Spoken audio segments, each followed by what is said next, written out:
Hi, I'm Gigi Gaskins, and I'm here interviewing Stephen T. Seagle. So I have some questions for you. Sure. So my first question is, how did you get your start as a comic book writer? I famously did not like comic books. I had a best friend who really loved them named Eric when I was in junior high school. So he and I would walk down to the grocery store and he would buy comics every week and I would not. And then on the way home, he would just talk about Spider-Man and Nova the whole way. And I was like, I don't know what you're talking about. So eventually I started buying some other ones like X-Men. And then I could talk about the X-Men while he talked about Spider-Man. And then that just made me really love the hobby and really love comics. And then I started saying dumb things like, oh, I could have written this. This is easy to write. I could have written a better story. And so Eric dared me to send in a proposal, and I did. And then a comic publisher bought it. And then I just suddenly I didn't know how to write comics, but I had to learn really quick. So how old were you when that happened?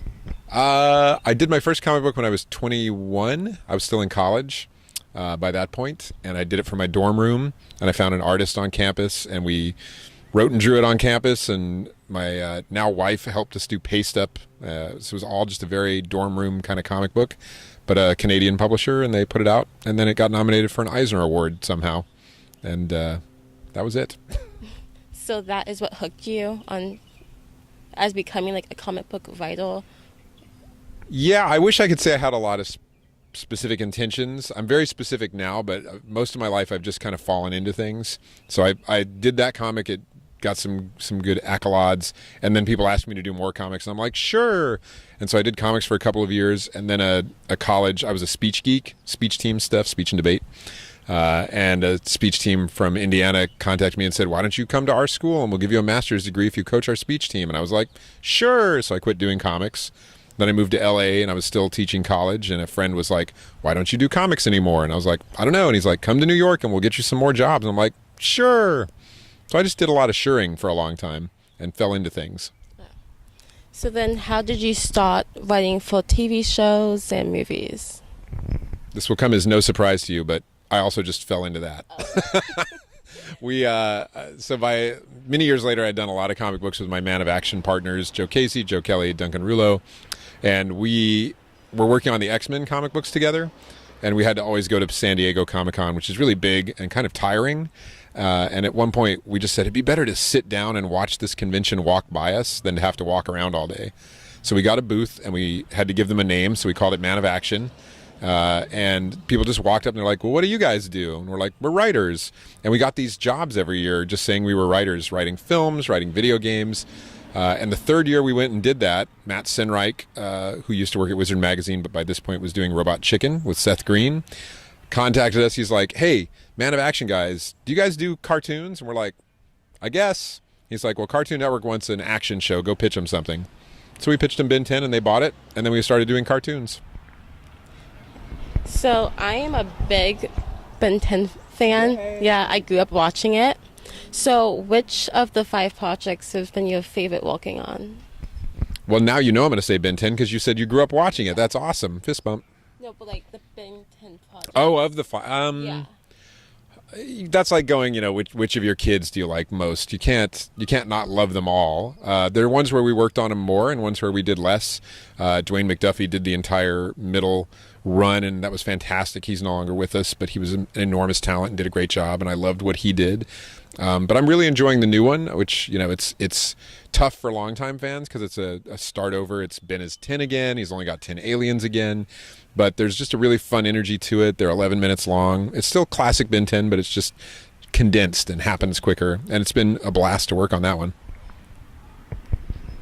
So moving on to your other projects. So I came across American Virgin. Mm-hmm. So what was your thought process behind that? Well, American Virgin is a comic book I did a few years ago for DC Vertigo imprint, which is a mature reader's line.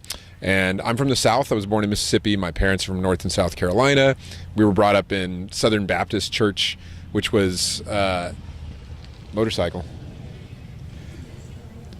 Which can be great for a lot of people, but we had 3 crooked ministers in a row. Like, one was a real estate scammer, one was took a bunch of money and skipped town with it from the church, and it just kind of got me thinking about this idea of, these kind of bizarre religious figures.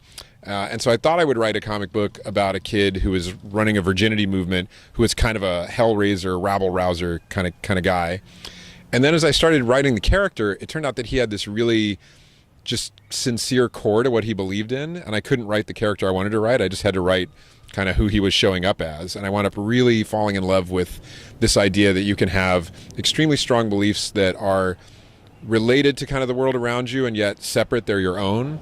And so I wanted to tell that story. So it's about a youth minister whose girlfriend is tragically killed, but God has said, well, that's the only woman you'll ever be with. And then what does that mean for the rest of your life? So it's this kind of exploration of the self and our self with others, and what do we do when we're dealt a big loss. And that's going to be coming back soon in some form.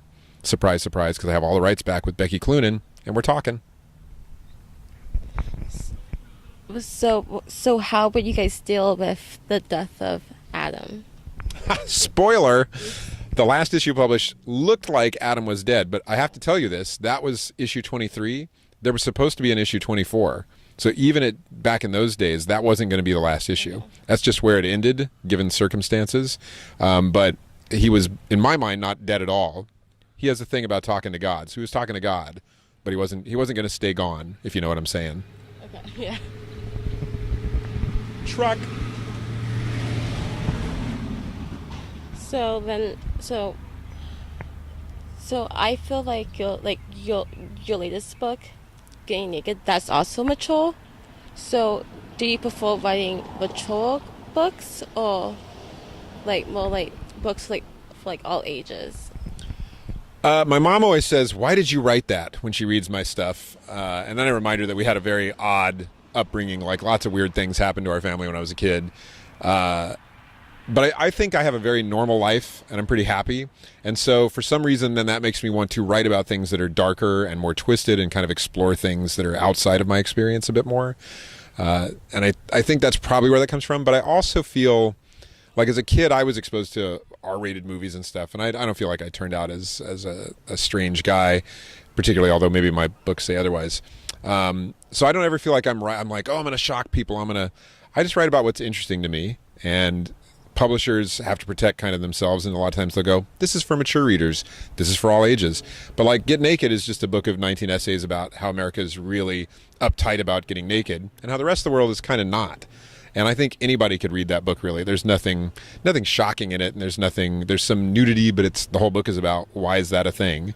So I don't really feel like I'm happy for mature people to read it, and I think it could be read by almost anybody, and it wouldn't warp their minds, as they say. So what inspired you to tackle that topic? Because I'm just really, I was never comfortable in my own body and my own skin at all. And it took kind of leaving America and going somewhere like Korea or Germany where they're just like, now we're naked, who cares? For me to go, well, why do I have these hang-ups? And so I love essays. I like David Sedaris as a writer, I like a lot. And there's a kind of monologuist who's no longer with us named Spalding Gray, whose work I liked a lot. And they always told very personal stories, but through the form of the essay. And so I was really interested in trying to see if I could find a way to do essays. We have flute music backing us up now. That's kind of cool. Do you have any plans for any other essays? Well, as you may know, all things are commercial. So if y'all go out and buy Get Naked, then I can do another book of essays. But if you don't, then that'll be my only book of essays. So this is more based off of the writing process.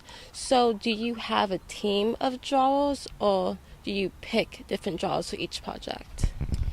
So Man of Action has 2 full-time writers that work with us regularly, the 4 of us who also write, and then we have about 55 freelance writers. So for the animation, we have a very big pool of people, and we do what they call a writer's room. So it's the 6 regular people who are always there, and then we bring in 3 or 4 other people to come in and make a different mix each time to build Ben 10 stories, or Mega Man we're doing now, new Mega Man stories, and we have 5 different animated shows, and that's kind of how we do that. For comic books, I don't draw at all. I wish I could, but I can't. And so I'm always working with at least one artist. The essays I did with 19 different artists who are all students that I had met and really liked their work.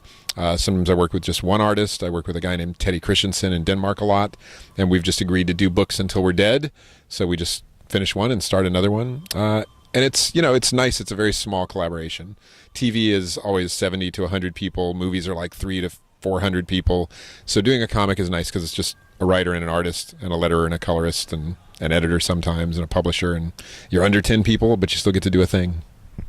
So how long would it like normally take you to produce a comic book? I did a book called Camp Midnight a couple of years ago, which is kind of, you're asking why do I like kid stuff or adult stuff.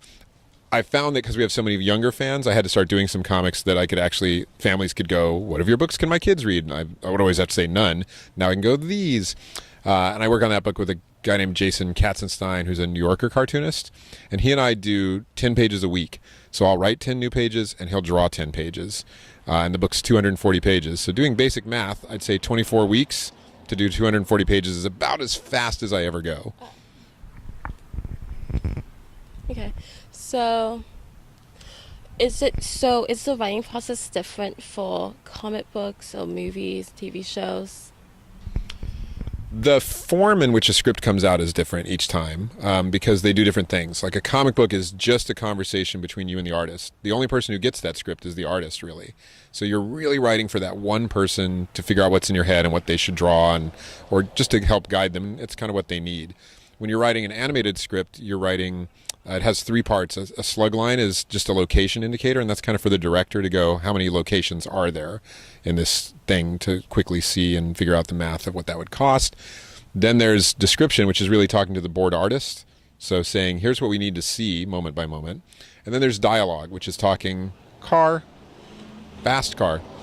The dialogue is talking to the voice director and to the actor. And so the three parts of the script are for three completely different audiences, so it's formatted differently. The story construction of it, I think, is always the same. Man of Action is a strong believer in starting with a theme and kind of figuring out how the theme develops and what you have to say to an audience and what you want them to leave with long before we get to plot. Like you can actually plot an entire story out on a theme and then go, now I'm going to make it a Spider-Man story. Now I'm going to make it a Hulk story. And the theme base will be the same, but the kind of details and the characters and the action will be very different based on if you're telling that theme through Spider-Man or through Hulk. So we try to add that later now. We used to start with that. Now we do it at the end. So who has been your favorite character to work with? Again, favorites, I don't know, but I will say I was surprised when we did Ultimate Spider-Man for Marvel Disney because I'm not a big Spider-Man fan. I mean, he's great, whatever, but again, because my friend Eric always read Spider-Man and I didn't, I was just like, Spider-Man, who cares? But he was really fun to work on. He just has a great attitude, and I didn't think I would enjoy that as much as I did, but I did. Oh, that's great.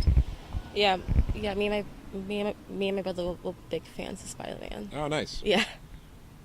So, are you working on any other video games, per se?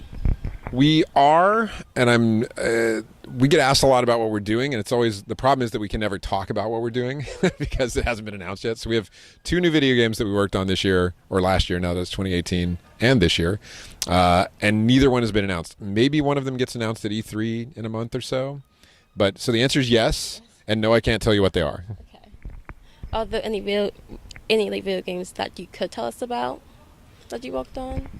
So Man of Action did X-Men Legends, which was quite a while ago, but it was one of the first kind of really successful X-Men games. We'd all done the comic books, so it was kind of fun to partner up and work on that. And Darksiders, which was a video game that Joe Madureira had kind of championed, that came out a while ago. So yeah. So can you describe the process of creating a video game? I can. I'm the worst Man of Action to do it because I don't play video games. I haven't even played the video games I wrote. That's how much I don't play video games. But the one thing that is very different is just they're much longer. Like the X-Men script was 500 or 600 pages long for one video game, and it's a lot of branching dialogue. So you're writing alternates for the character, like what would they say in this situation, but what if this happens instead? Because so many different things can happen in these video games. They're like a choose your own adventure that you're choosing while you play, and so you have to write a lot of possible things for the characters to say, and it was a challenge. I didn't love it, but it was interesting to do. The last video game we worked on, we wrote more like a movie. Squirrel. And so that was kind of interesting to me that it was so cinematic in its nature as opposed to being a lot like the choose your own stuff. So it can go either ways. Just a passing person. So Big Hero 6 was very successful. Do you plan on continuing anything up with it, like a sequel? Yeah, I mean, we made up the team and the characters for Big Hero 6 when we worked at Marvel, and then we were excited when Disney was like, we're going to make a movie out of that. And we got to see it while it was in production, and we did the premiere and stuff, and we were credited, which is great.